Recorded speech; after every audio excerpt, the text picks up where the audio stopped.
Welcome to the Consulting Leaders Podcast, where we talk about the business of consulting. Whether you're looking to grow your practice or learn from the stories of leaders in consulting, you're in the right place. I'm your host, Guillaume Jouvencel, ex-PwC and co-founder of GHA Marketing. Join me as I interview the best consultants in their niche. Let's get on with the show.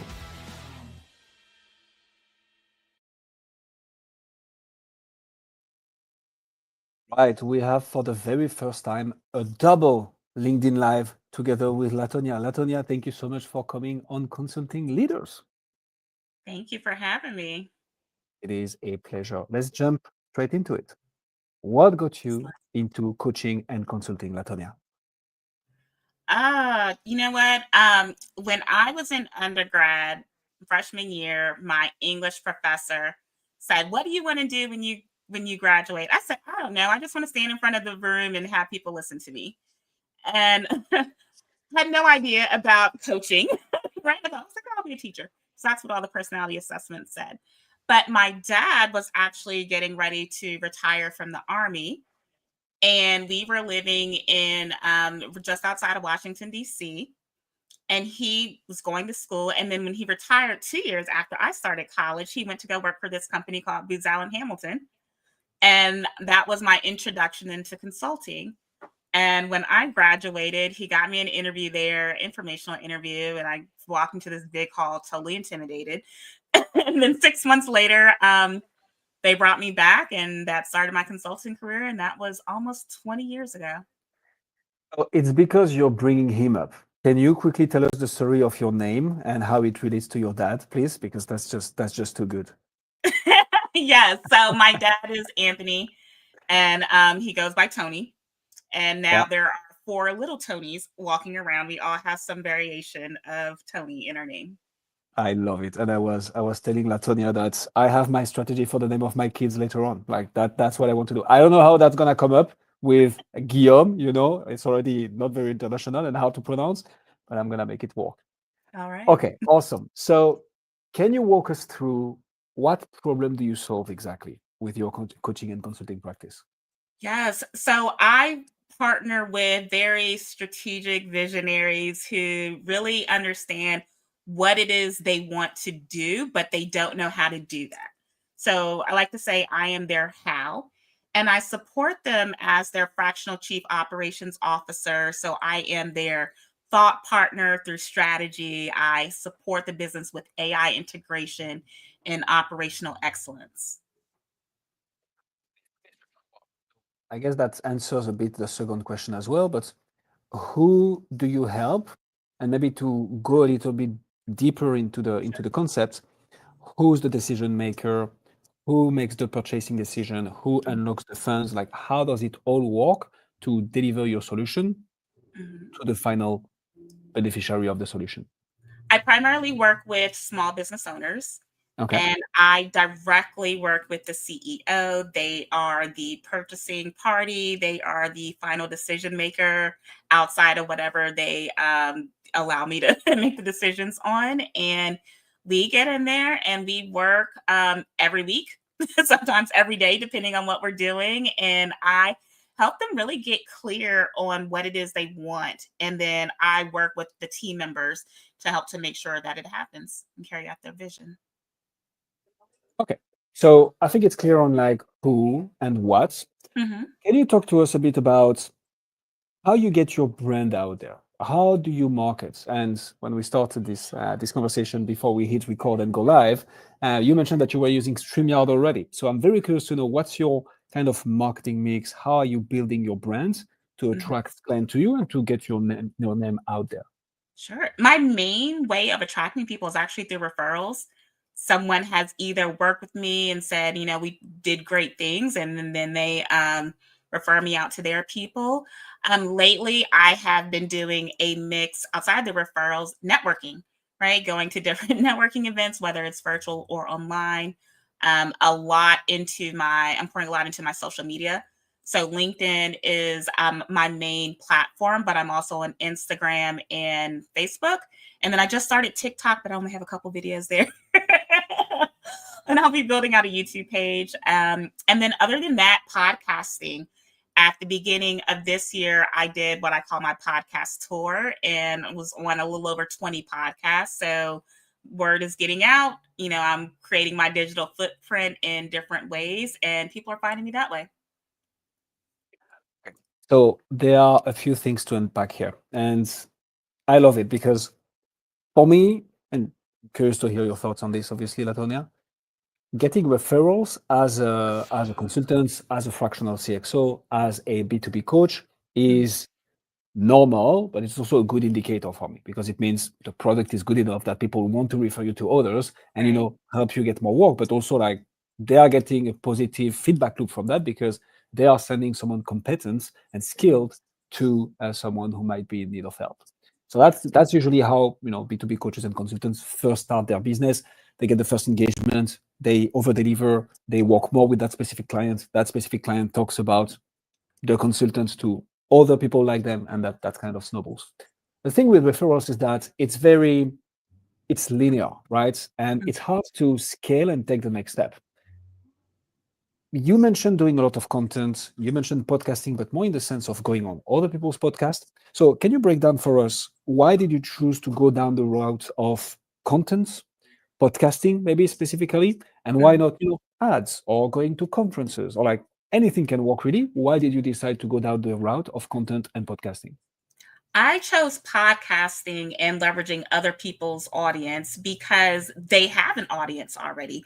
If you are a new podcaster, you have to build that up. So it's almost like starting a business from scratch, right? So why not go to someone who has already built up that audience, built up that trust with their team members, and leverage that to get the word out while I work on mine in the background. So next year I will be launching my own podcast, but right now I'm enjoying being on other people's podcasts and really servicing my clients, which is fortunately for me, that podcast tour did turn into a lot more work.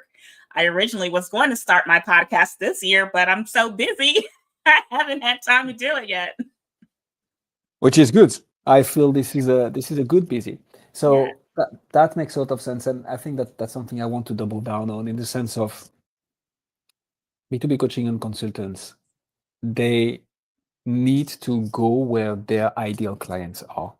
And of course, there is a huge upside in creating your own audience of this typical avatar through podcast, YouTube, blog, whatever means you decide to use.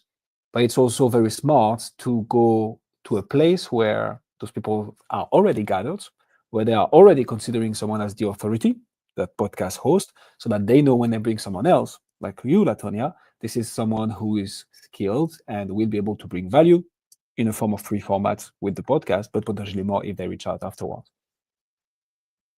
You do a lot of content though, and I want to dig deeper into this.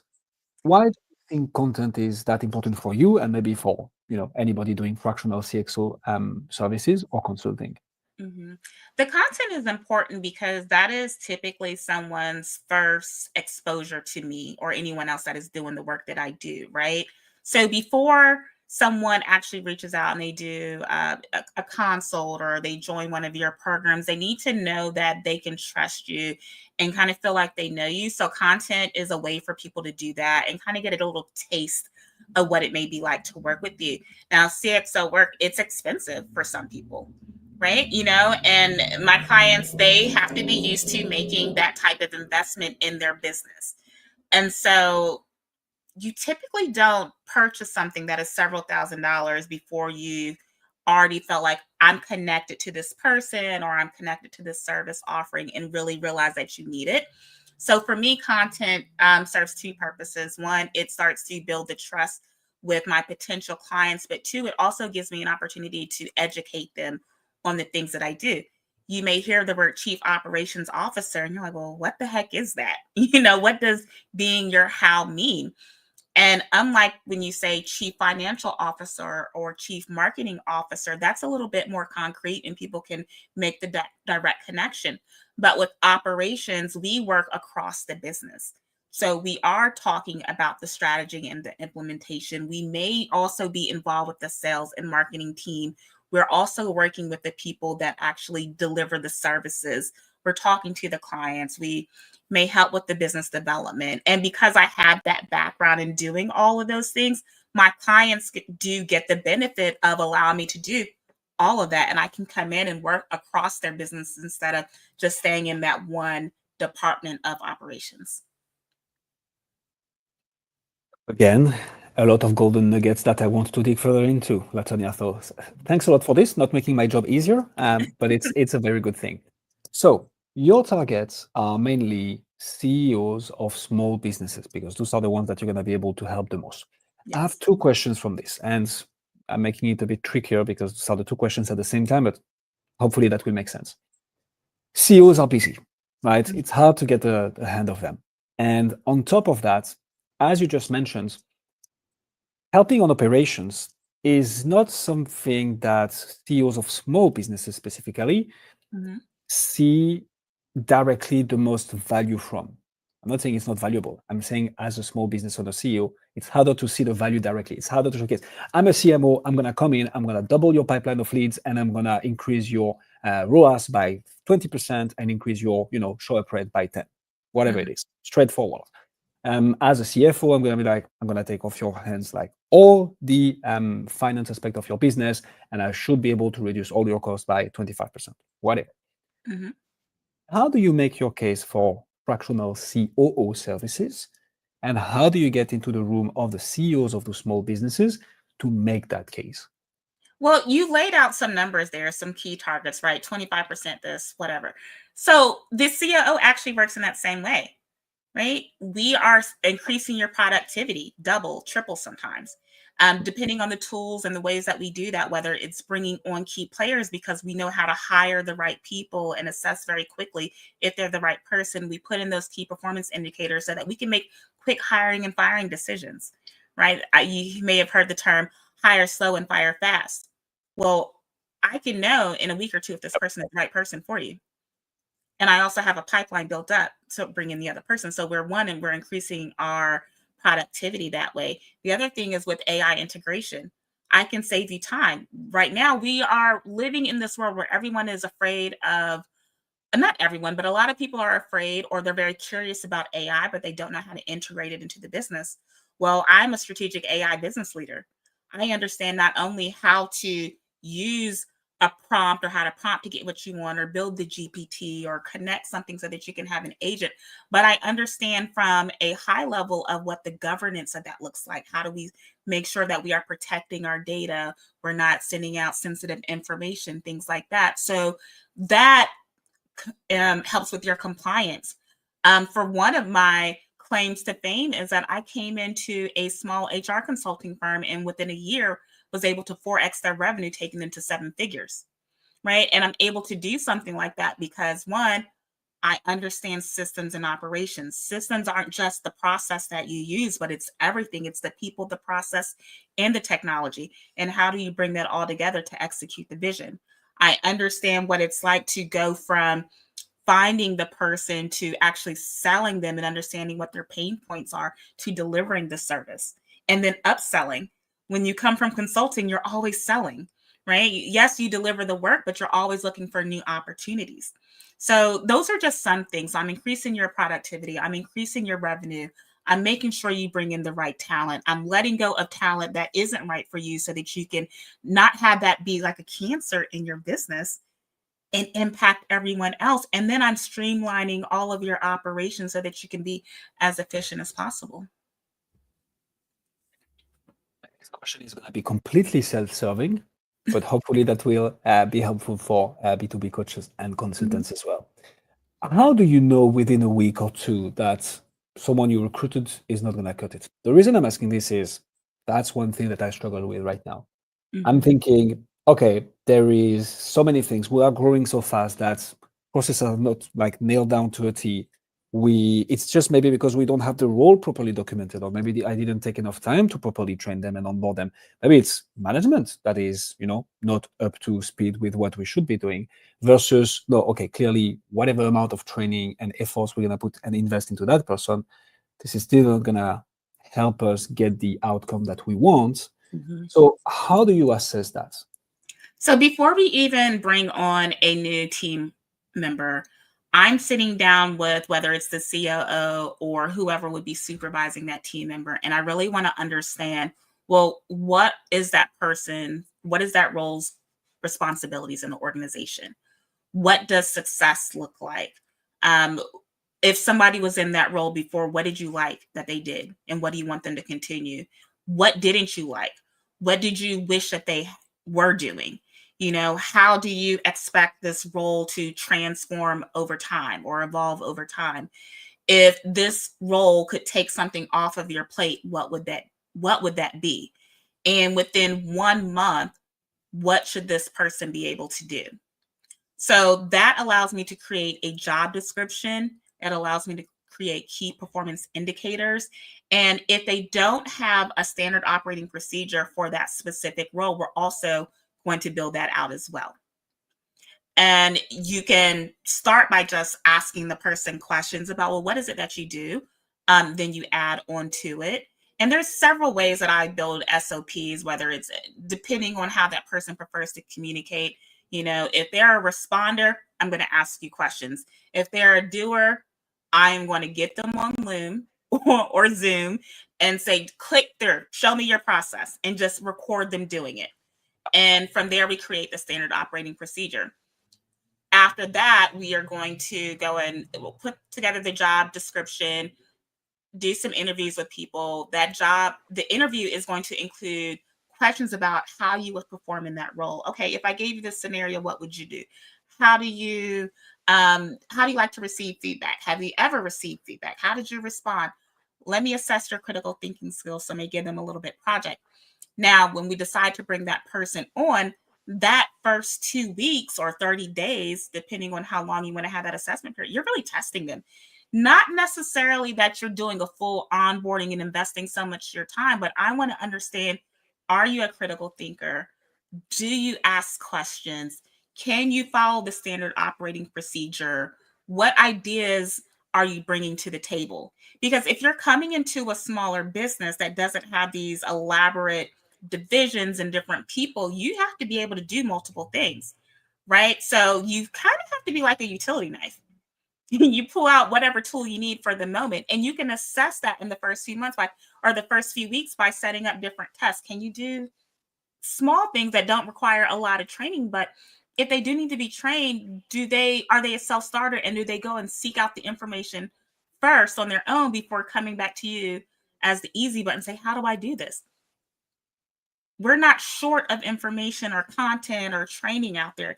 It is readily available, whether you get on YouTube, Perplexity, Chat GPT, whatever, it's out there. Are you going to take the initiative to do that? And if you're not, you're probably not the right person for this job. Adaptability. I like that a lot. And being able to assess that during the recruiting process is key. And then, of course, you have that 1-2 weeks of ramp up when you can assess further. I like it a lot. So you've talked to me about marketing, how you get in the room with the right people. How do you cross the finish line, Tonya? What I mean is, okay, clearly you're going down the route of content, right? And referrals by doing a good job, which makes sense. You clearly get traction from all that content, all those podcasts that you're appearing on. How do you go from that? Okay, people are starting to be, problem and solution aware. They know that you propose this service, to closing the deal. What does the sales motion look like with your fractional COO services? So we are going to hop on a strategy call. So let's say an hour, where I really want to understand who you are and what is your vision, not just your vision for your business, but your vision for your life, because I truly believe that you need to have all things in order. I am more of a holistic practitioner in believing that if you are good in your business, but you're not good in your life, eventually your business is going to fail too, right? So what is it that you're trying to build, not just today, but tomorrow, 3 years from now? What are your pain points? What are your hopes and goals, your dreams? What do you want to accomplish? And let's figure out how to make that happen. So we're just going to have a conversation. And then I'm going to propose to you, hey, this is what I can do for you. Do you like this or not? Do we need to tweak anything? And then we just go from there. So I take this very consultative or collaborative approach to bringing on people. Fortunately for me, most of my people have been a really good fit, so it's more so, do our personalities click? Are you okay with me giving you direct feedback on something? Can you take it? Are you coachable? Because also in my role as COO, I'm also a coach to you too, right? And I have coaches. So everybody needs a little bit of help. Everyone needs that person that is going to let them know, hey, this is your blind spot, or challenge you to do something a little bit different. If we are going to continue to evolve in our business, we have to be adaptable, as you said, right? So we have to know when something is getting ready to change, whether we realize it from the data that's out there, the changes in the environment, or just because, like COVID, all of a sudden the world shut down overnight and we need to be able to change just like that. Right. And so we're having that conversation. We're figuring out where you want to go. I'm laying out a quick win, high level roadmap for you during that conversation. And then together we figure out what our next steps are. So in consulting, and really I put fractional CXO services in that buckets of consulting because Uh-huh. it's a bit more hands-on, right? You're going to come in and specifically in your case, be hands-on operations. I really think it's about bringing in this deep expertise on a specific topic and helping the company develop in that manner. So that's why I'm saying in consulting, but obviously I suspect it's the same in fractional CXO services. In consulting, you have sometimes really long sales cycles, right? So in your case, do you have the discovery course and then if it's a fit, it's gonna turn into a SOW and letter of engagement right away? Or do you need to have those multiple touch points? The reason I'm asking you this is I think something that consultants struggle with, especially when it's not about referrals anymore, but that new acquisition channels that they are setting up. The deal is not going to be signed in a 1 hour call, right? It takes a bit more time. How do you keep the potential client engaged? How do you remind them that you're here and that every day they spend without hiring you is a day they spend still having this problem and not solving it? So you have that discovery call. Do you have like touch points, a strategy to stay top of mind and reconnect potentially with the prospect? Is there such a thing or? Yes, it is. So most of my clients, we do typically make a decision within a week or two of that discovery Fast. call, That's right? Because amazing. by the time they've gotten to me, they know that they need my support. But those that may not have the budget right then, or they're just truly kind of new to what this is, and it is a longer sales process. When everyone goes into my customer relationship management tool, my CRM, and in that tool, I am putting in reminders to follow up with them every 30 days, or even in the discovery call, I'm asking them, if they got to a point where they're not ready to make the decision, I'll ask them, hey, can I follow up with you in 2 months? Can I follow up with you in 3 months? When is a good time to follow up with you? Right. I think you can ask most questions and get an answer. Let your clients guide. I don't want them to feel like I'm pressuring them. But if we are in a discovery call, it is a decision-making call. We're both making a decision. Do we want to work together? How is it that we want to work together? What is our timeline? What is our budget? So I'm gonna ask those questions. I love that. And I think so. Two things that I see a lot of consultants getting very good results from, and you're doing one of them actually, Latonia, which is great. It's content, right? If you have that content strategy, that means that people will usually, like anybody can claim anything on internet nowadays. People are a bit more skeptical. I had a guest tell me, and I like the term, that we live in a trust recession time. So it's very hard to believe people, especially when you're just like on a Zoom call or remotely connecting. So having that content strategy, having that presence, which means when someone hears about you or like gets the first touch point with you, then they can check out all the pieces of content that you have out there. And when all they can see about Latonia is thought leadership content around how to run operations for a small business, I'm like, oh, okay, she's the person to go to. Another thing that I see working well, and that's kind of what you just mentioned here, is always booking a meeting from a meeting. I think trying to push for the sale in consulting and B2B coaching is the worst thing to do because that shows that you're in need of a deal anyway. So if you're not working right now, it means you don't have many clients. So that's not good authority play. But on top of that, people will make the decision eventually if there is a pain and you have the solution. So being pushy is definitely not the right move. What you can do though is like, hey, look, take all the time that you need. How about we reconnect in 2 weeks? I might have like additional information for you by then. Once you've Mhm. implemented this, I can potentially help you more, and you build that relationship like this. But making sure that you book a meeting from a meeting is usually working well, even if it's 2 months. Like, hey, look, let's put a placeholder in. If you want to cancel it, no worries at all. At least I know that in my calendar I have that touch point with you as well. We can check in and see where we are at then. But so what you do makes a lot of sense. One of the things that I learned during my PricewaterhouseCoopers day, Latonia, was, and it was from the partner who taught me everything actually. It was like, Guillaume, there are two types of consultants. There are the hunters and the farmers. And he was like, I'm a hunter. I love the smell of fresh blood in the morning. I love to go after new business. That's my thing. And Mhm. he was like, but the best consultants, well, the consultants bringing in the more money to the firm are the farmers, the ones who are able to take that initial engagement, over deliver, and then lay down these multi-layered, multi-year projects involving other teams from within PricewaterhouseCoopers as well. Like Mhm. those are the ones who grow the fastest because this is where the money is, and it also means you're providing value to the client, obviously. Mhm. So we've been through marketing, branding, first touch points, closing the deal. Once you get that, how do you manage an engagement and make sure that this results into multiple other engagements with that client if relevant for the clients? Again, it needs to make sense with the situations they are in. But how do you do that? Are you more of a hunter or a farmer, Latonia? How do you see all this? I'm a farmer. I'm a farmer. Which is these are the best ones. I can be a hunter. I actually run a lot of these sales calls for my clients. So, Interesting. and it's Not more just of a COO then. yeah, it's a collaborative effort in that I tell my clients, you go secure the bag, right? Yeah. So they're the ones going to the networking events and going to shake hands and make a These connection, babies. and then Yeah. they connect us all via email, and I take it from there. So it's a nice clean handoff. And so I'm having the discovery calls with the clients and figuring out what they want. I'm walking them through the entire contract process, the team and onboarding. That is what I do. But once we get on with the client, the team is going out and they're servicing them every day. But then I have weekly, or not, excuse me, I have monthly meetings with the client without the team members. And so I have these regular checkpoints with them to say, how are things going? Is there anything that we can be doing better? Do you have a new need that has popped up? How can we better service you? Oh, this is a change in the market. How is that impacting you?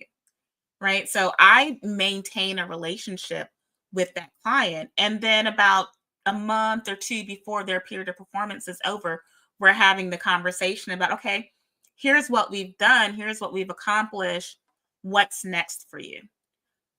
And so whether it's my personal COO clients or I'm servicing for one of my clients in that role, I get a lot of repeat business. Right. And so because I'm making my clients more money, they keep me on. So it works. And I love having those conversations. I am a problem solver. I like to say that I'm a unicorn in that when someone is asking me a question or they're telling me what it is they want to do, I'm thinking about 10 ways to make it happen. So I can quickly connect the dots, give them the plan, and help them get clear on what it is they want. Because a lot of times people aren't clear. And I know how to ask the right questions. And I think that's one of the things that working in companies like Booz Allen and Deloitte and the other consulting companies, I got really good at. That's one of the skills. Like you ask a lot of questions, right? And you're constantly upselling. So yeah, I'm a farmer. I'm gonna make a crop grow over and over and over again and build and expand. And I love it. Is the right way to do it. Hmm. To one of your points that I think is key here is making your clients lots of money. Hmm. And I've talked to a lot of B2B coaches and consultants, and some of them are like, oh, but my client is getting a deal out of this. Like they are making so much money out of what I do for them. And what I tell them is that's the point. Like you need to make a lot of money for your clients so that they keep on working with you. And if a client of yours feels like they are, getting a deal, that's a good thing. It means you have a valuable service that will allow you to make more money. and then you can advertise those results and get more engagements like this. But that's the whole point. So focusing on the value and wherever that is, right? Because at the end of the day, if you come in as a consultant or a fractional CXO, you are going to bring a result that is going to make the company more money or decrease their level of risk, which ultimately makes them more money anyways. That's the whole point. Absolutely. Where a bit of a curveball for you, Latonia. Where Mhm. do you find yourself the most stuck right now? The reason I'm asking this is I think people listening to us either right now or when the episode will be live might be stuck at exactly the same point. I think it's always great to hear from your peers how they Mhm. think about solving the problem that is in front of them. So, where do you feel the most stuck right now? And what's your thought process to walk around this crux? Um, I'm not stuck right now, but I will tell you one of the things that I recently did in the business. So my primary service has been around fractional chief operations officer support. So you do a retainer package, and you get a certain amount of hours with me. We do the quarterly business reviews and your annual planning. What I was trying to figure out was how do I really beef up the integration of AI into my service offering because I love it. I see the value. And with nearly 20 years of doing IT transformations, I understand the psychology that happens around change management and introducing this new thing. And so I was wondering, how can I help business owners, especially those that are resource strapped, whether that's time, money, or people, to integrate AI so that their business can continue to grow? And what I came up with was, well, let me dig into my bag of tricks like I normally do. And because I have that human capital consulting and that IT background, let me build a hybrid workforce service where I really help you create the workforce of the future, which is stuff that I did for several years while working at Deloitte. And you have a compilation of your human employees that are complemented by your AI employees so that they can work better. They can be more productive. They can be more strategic and critical thinkers and have more time to service the customer. Because the reality is, there's still going to be people that are going to say, I don't want to work with a bot. I don't want to talk to IT. I want to talk to a person.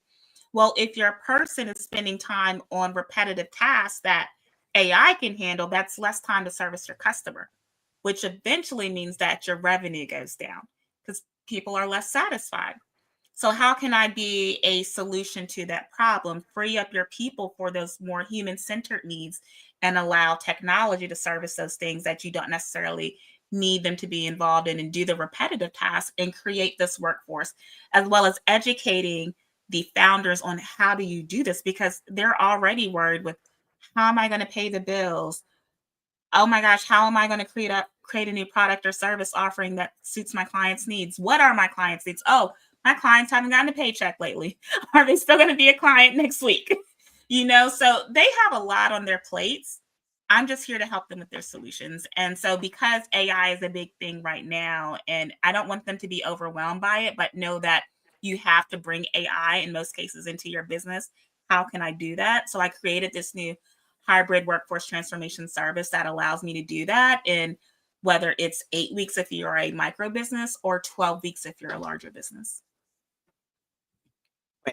You hit the nail on something that obviously is in everybody's mind right now, which is AI. So, whilst I think as a consultant, we need to be able to keep our focus to make sure we don't transform our product into a commodity, right? Because this is also how we're going to differentiate from AI. Um, we need to have AI in the back of our mind and see how we can include it in the day-to-day of our business, like the way we deliver, of course, but then how we potentially make it part of the service and the offering for sure. And you seem to have nailed it.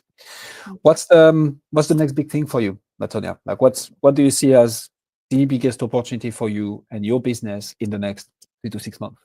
Yeah, I mean that hybrid workforce transformation service is my next biggest thing. Just because there's such a need for it right now. There are companies we're seeing right now in the news that are laying off people because they're integrating AI. I truly believe that what we're going to see is a lot of those people are going to have to come back because companies are making quick decisions and not thinking about the impact of those decisions. and people still need jobs. People still need to do the work, right? So that's one thing that I see is big, and I want to help the smaller companies who have to make these big decisions that could really impact their revenue, make it in a smart way that doesn't allow their business to fall apart overnight because they decided to keep up with what the big businesses are doing when they don't really have the infrastructure there to support that. Tonya, ladies and gentlemen, Tonya, if people want to find out more about you and what you do, where should they go? Oh, you can find me on LinkedIn at Tonya Roberts, or you can find me on Facebook or Instagram at Coach Tonya Roberts, as well as my website, which is harmonyconsultinggroup.org. We'll put all the links in the description. And for what I'm concerned, you just earned at least one new connection on LinkedIn. Just All added right. you there. Thank you so much for coming on Consulting Leaders, Tonya. Thank you. Thanks for joining us on this episode of the Consulting Leaders Podcast. We hope you learned valuable lessons on how to grow your practice and take your business to the next level. Make sure to subscribe and leave us a review wherever you're listening to this show so you never miss an episode. To apply and be a guest on the show, click the link in the description. See you next time.